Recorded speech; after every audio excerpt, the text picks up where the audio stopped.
I guess I'm live. I don't know.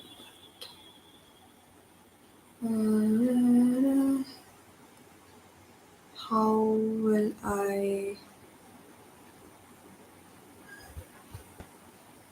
Mm-mm-mm.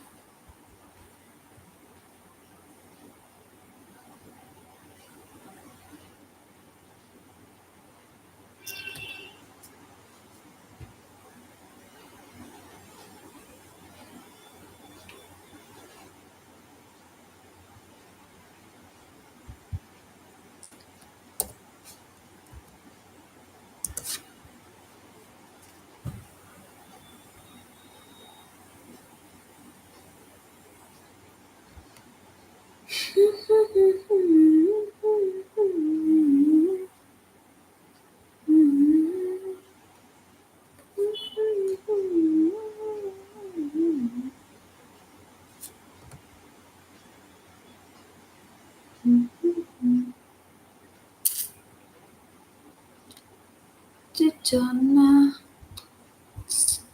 dun, dun.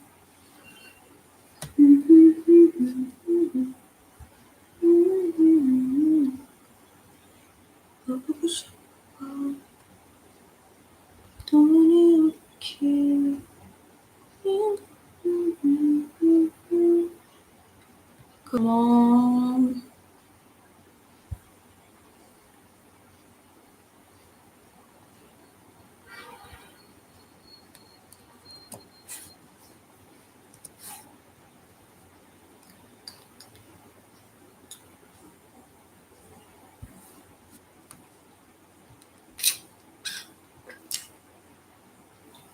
It's never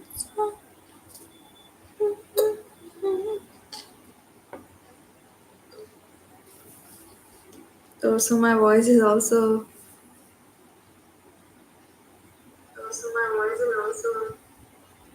okay. Not bad, not bad. I guess I can start a thing. Let me.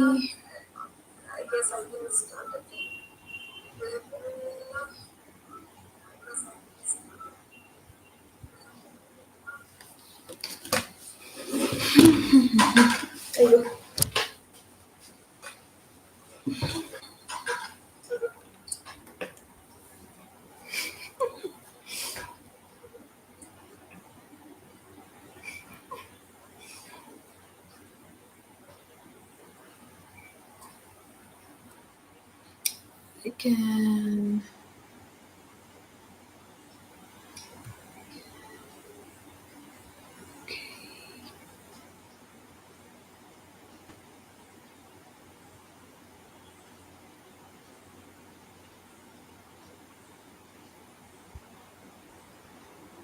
Hello.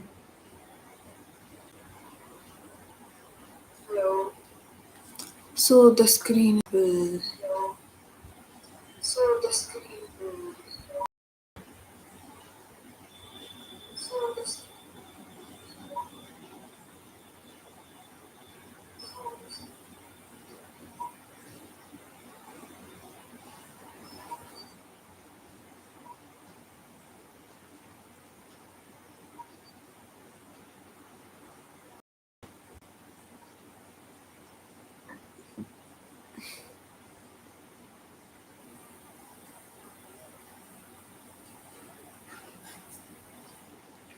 Whoa. So good.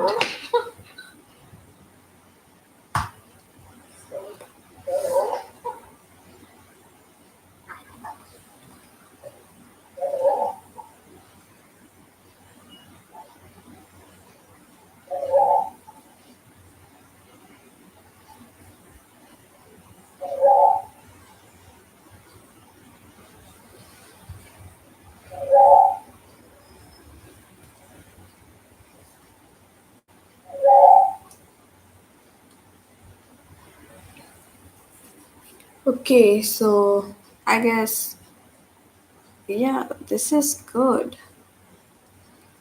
Hmm, the sharing thing as these things are just for me, I guess it should not be much of a matter. Then I can revise too, maybe. Well, I didn't know that my face will is also be visible on the down. A short screen. I feel like a YouTuber. Okay, so from where should I start? Mm,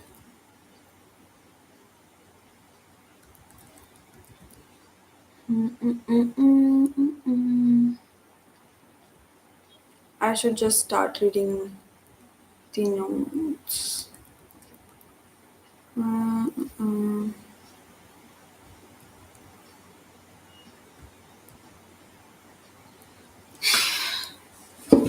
Oh, yeah. Introduction to Constitution.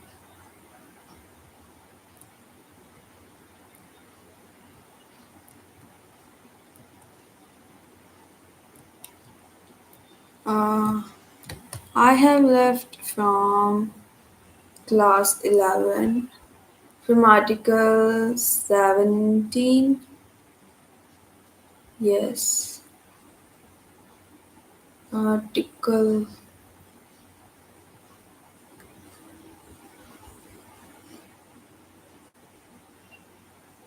But today I will only revise what I studied today. So I had studied today from the DPSP.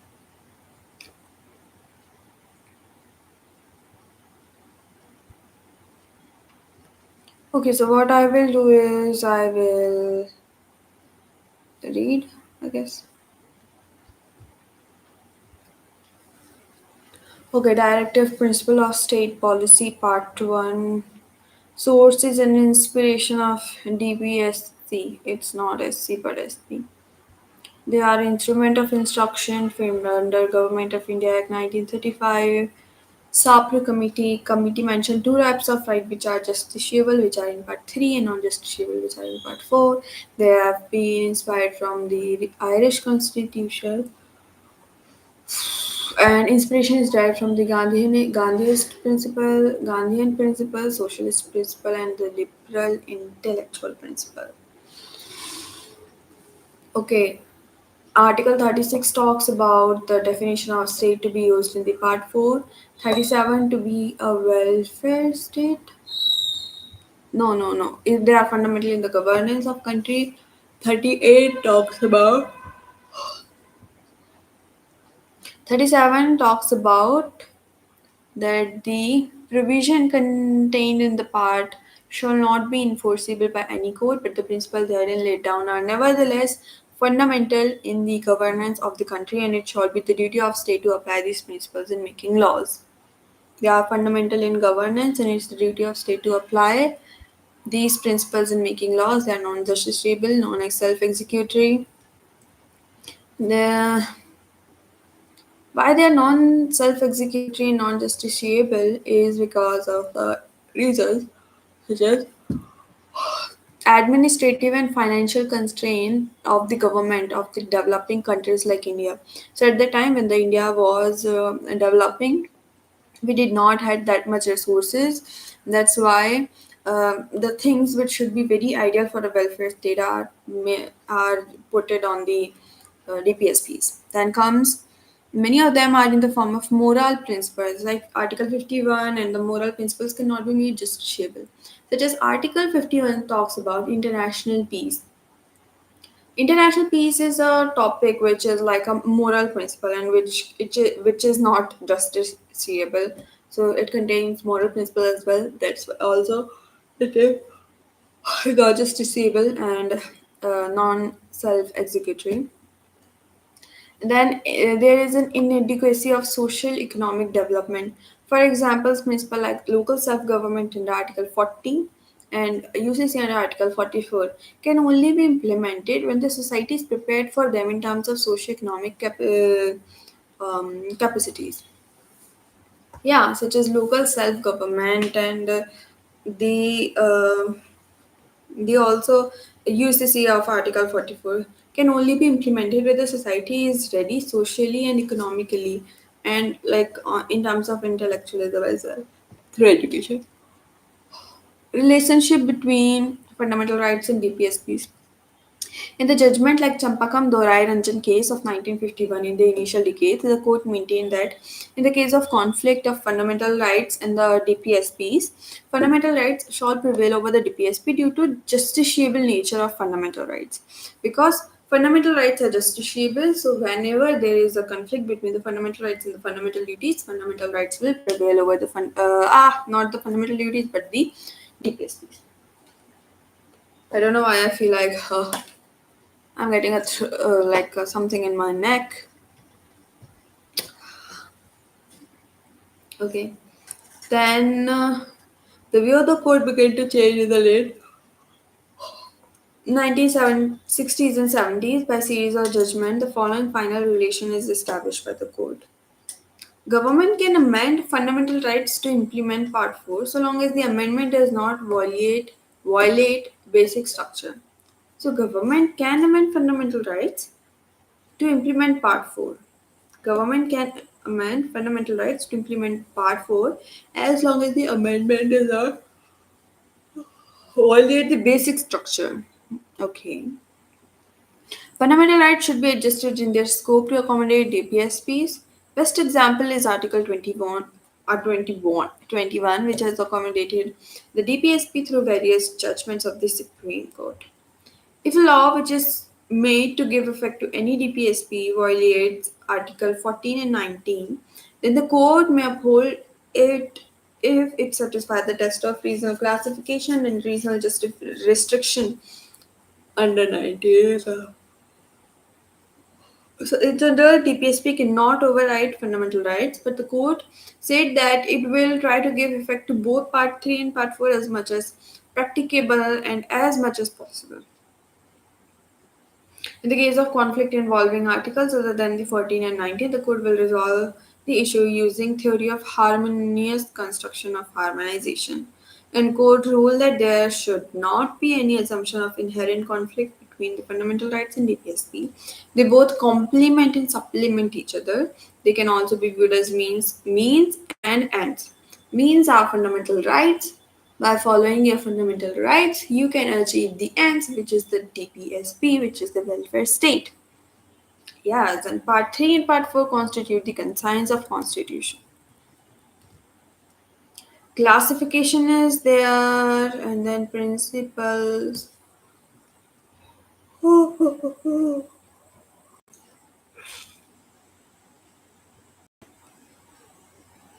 So that was it for today, I guess, because I have one polity lecture pending now, as this was just for a test period to see how the live works, and I can try it. I just see it now, saw it now, and I'm also seeing it in the screen just in case to see how I am looking because the laptop camera is kind of pretty distant.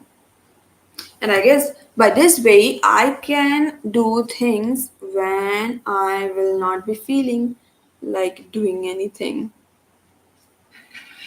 The chats are disabled.